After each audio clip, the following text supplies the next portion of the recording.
Hi everyone, I'm Angela and welcome to Crafting with Angela. Today I'm going to show you another way of using your paper scraps to create a background for a card.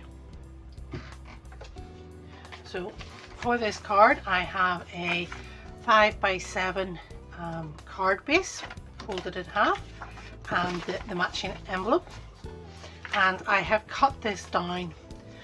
This is just a piece of white card that's going to sit on top of it. I have cut it down so it gives us a 1/4 inch gap all the way around. So the card itself is 5x7 and the part that goes on top of it then is 4.5 by 6.5. And we're going to be working on this base here. What I have done this time is I have gone through all of my scraps and cut out these shapes. Now these look like really complicated shapes. You know, they look, basically what it is, I've taken everything that was a rectangle, and it doesn't matter how thick or how big a rectangle.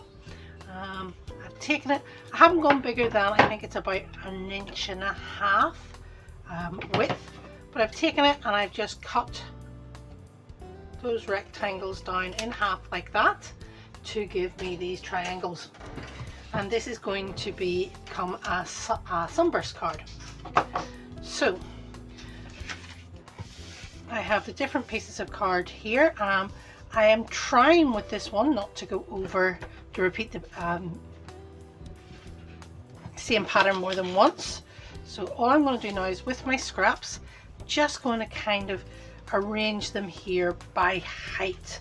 So I have some longer pieces and I definitely have some shorter pieces, and some that I probably would say would be in the middle. You don't have to do this, I just find it easiest to do it this way when I am making something like this. I also have some pieces that are double-sided, so you can see this piece here is double-sided. This is obviously the way the rectangle was cut, and I want to make sure that I am using both sides of the paper, that I'm only using the pattern once. Again, this is a similar square here, or similar rectangle here. This is double-sided tape paper, and I have just cut it in half like that. I'm turning it over so I know to use both sides. Okay, so I've just arranged these roughly by height. I have two of these pieces here. These were thinner strips that I cut, and just again wanting to make sure that I have the different sizes up.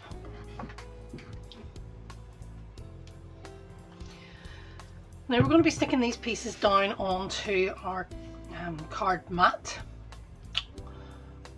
What I like to do is just bring a pencil in and say where I want the starburst to start. So I'm going to just make a mark here, just so I know, hopefully you can see that, just so I know roughly where the center of the starburst is going to be. What you could do here is you could come on with double-sided sticky tape. You know, if you had an A5 piece and you could cut it down. If all you had was rolls of inch-wide tape, you could come in and run several layers.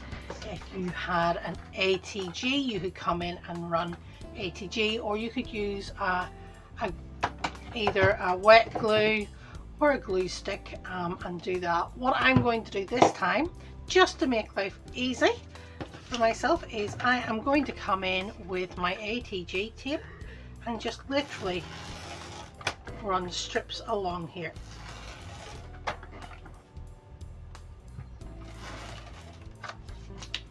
The problem I find with the ATG tape, it's nice and quick, but there's always a bit of the tape that overruns a bit, and it isn't always the easiest to see. So I'm going down through this here over each of them, and then I'll go back and fill the gaps in.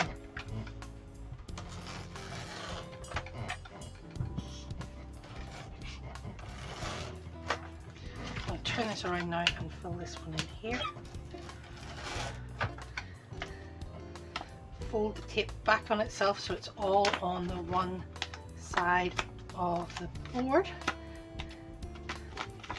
and then I can see that I have a couple of pieces here, for example, where I have gaps, and I'm just coming in and filling those gaps in with more ATG tape.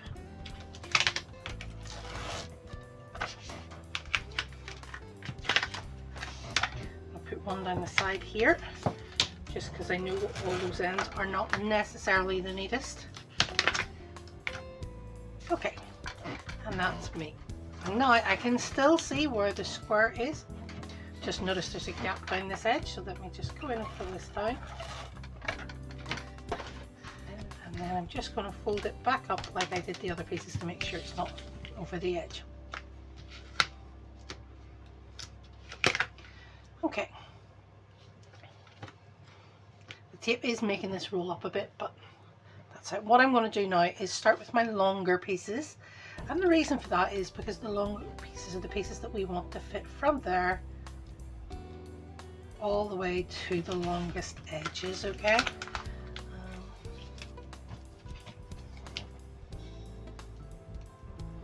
I am leaving a fine white gap between the pieces, not massive, but enough of a one. We will also be covering this part up here with sentiment, so don't be worrying about what that center piece looks like at this point in time.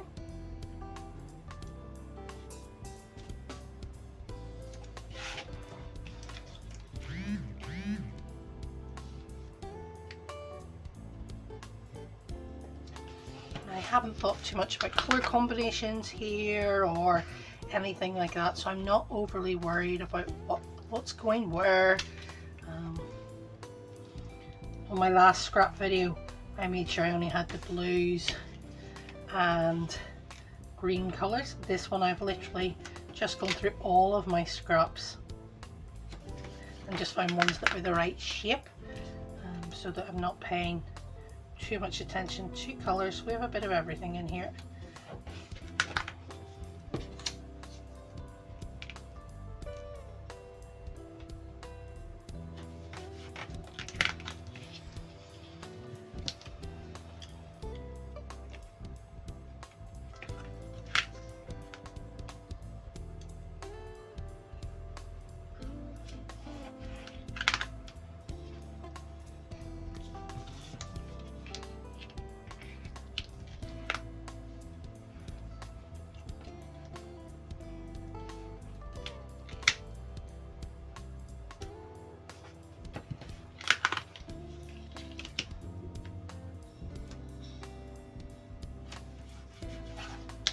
Trying to leave a similar white gap around them all, and there's absolutely nothing wrong with moving your paper around like this so that you can see it from a different point of view each time.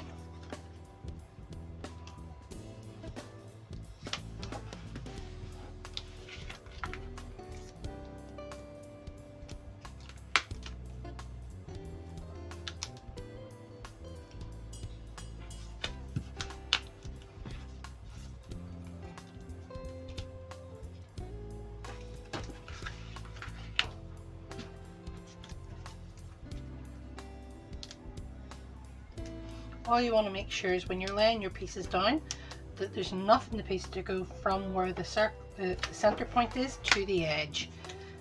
You don't want to be having any, like this one here, doesn't go over long enough, so we're going to wait for it until I can find a better piece to go in there.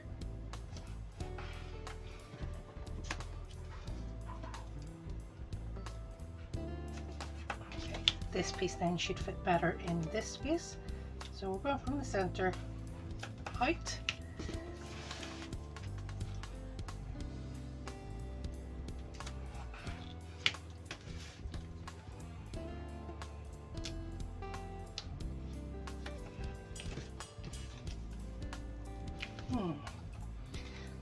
That piece might just be, I could put that piece in there, but it's going to leave too big a white gap.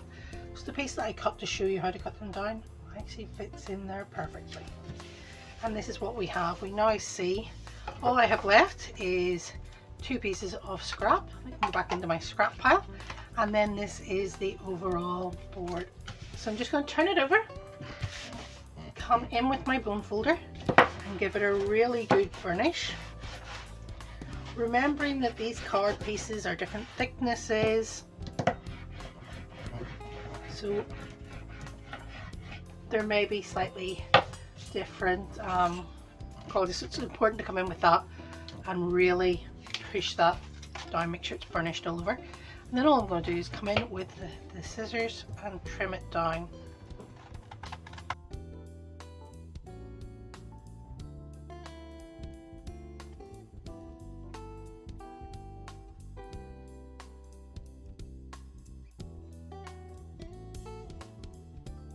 Before I turn that over, I am going to do, just going to yet again put all these scraps into a scrap bucket. I like to have one of these buckets beside each project that I do to make sure I know where my scraps go, and then I'll go through that later. And then I'm just going to turn it over. And there we have a really good card with all the white pieces in there. Now what I'm going to do with the white pieces is, this is some iridescent glitter. I'm going to come in with just a piece of copier paper and sprinkle some of this glitter over the top.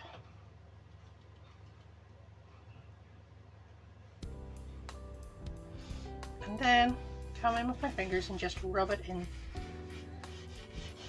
to the white spaces. Because there's tape in there, this should hold nicely.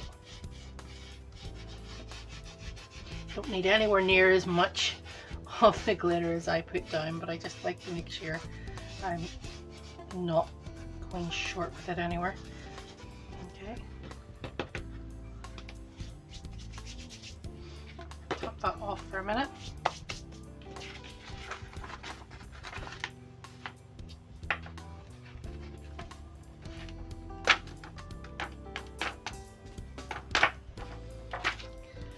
Ooh. Glitter does get everywhere and it never wants to come back out again. Okay. Put the lid on this so I don't accidentally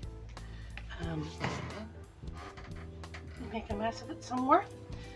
I'm going to come in with my mat, a dry paintbrush.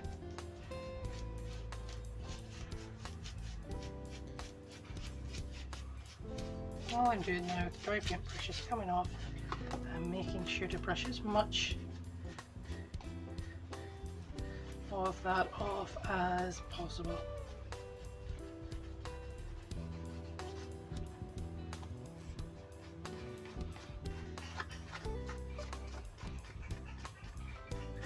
I don't mind if some of the glitter ends up staying on the paper.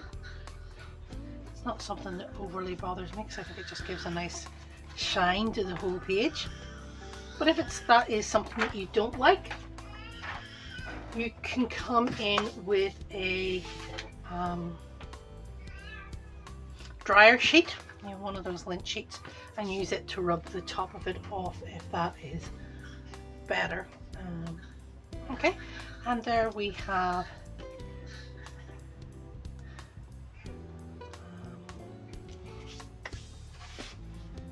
there we have the card base.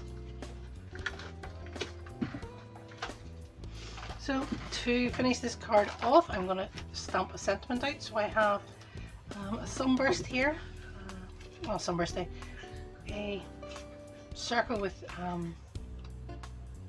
jagged edge. I'm going to put that on there. Okay, I'm going to stamp this happy birthday to you stamp out. I like a circle stamp in the middle of this. I think it really matches, and I can see the glitter is all over everything now. I think the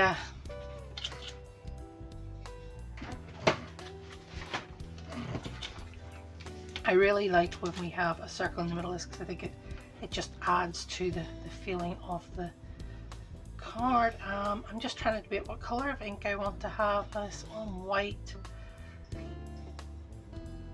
Look at the cards, I have pinks and purples and blues there, so anything that's nice and bright.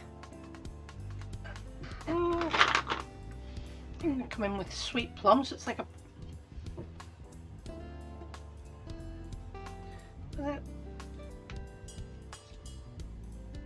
yeah, we'll come in with the sweet plum. Just trying to beat whether it with the blue, but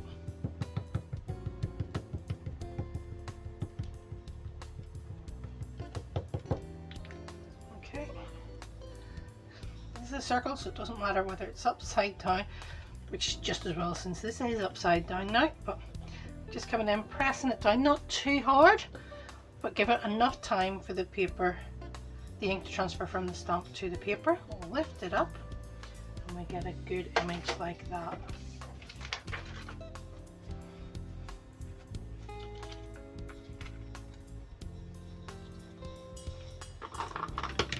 Oops.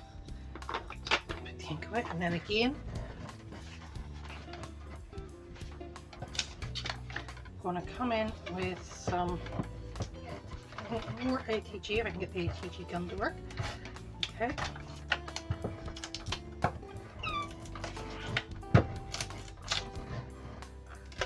Sometimes the ATG gun works well, and sometimes it doesn't.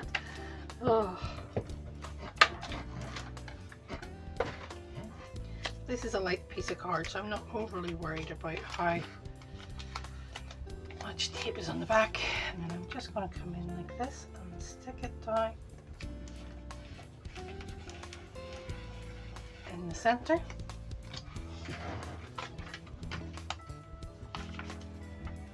And I have a couple of these pre-cut strips that I have used just the end of this pack here. I'm just coming in and giving a bit of height around everything there. Okay, and then that is just going to sit with a bit of height on there. So, before we stick the sentiment on, I'm going to debate, do I want the card to be portrait or landscape? I'm going to make this landscape today, and then whether I want it landscape that way, yeah, I think I do. I think that looks like a better one. Okay, again coming in with the ATG gun.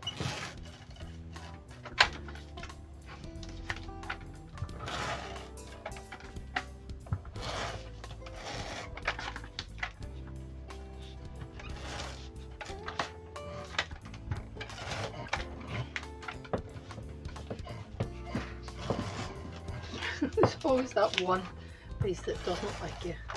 There we go. Remembering to check which way the card sits up. I do that before sticking anything onto a card because I have done it far too many times where it's ended up stuck the wrong way. I have got glitter over everything here. I'm coming in trying to get this nice and evenly spaced. Okay, and coming in, taking the back of the tapes,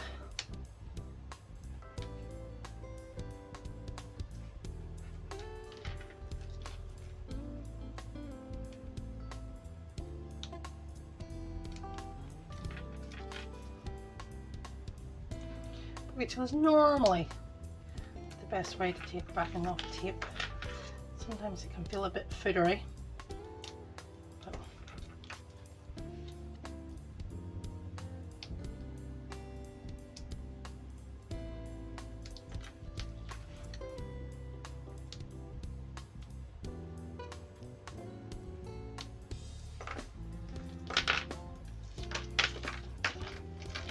that's the backing of it all, and I'm just going to send that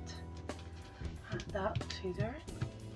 Normally I would turn around and add some gems or something to it, but to be honest, I think with the glitter in the background and the different papers, I don't think it needs anything else. I might come in with, let me see, I'm trying to see a couple of these, just go back into this scraps pack and seeing what pieces of scraps I have in here and what actually stands out from the background. really needs to be one of these bigger pieces.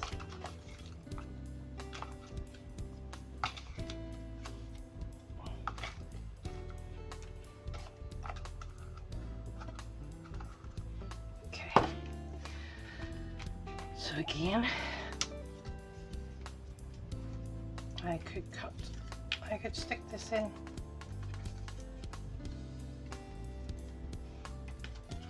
Or I could come in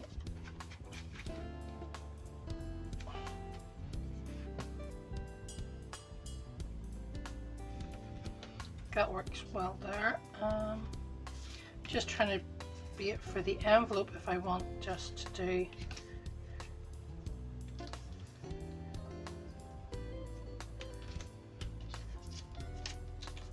might not put anything on the envelope. I'm not sure any of those work in quite the way I want it to. But what I will do is, this is definitely on the front here, and I'm just going to put that on the bottom there. So again, some ATG card, ATG tape,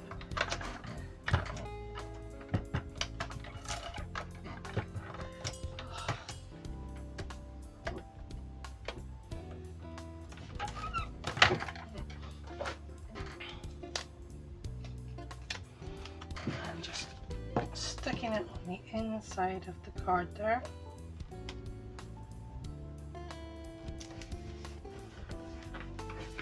Just to tie that through.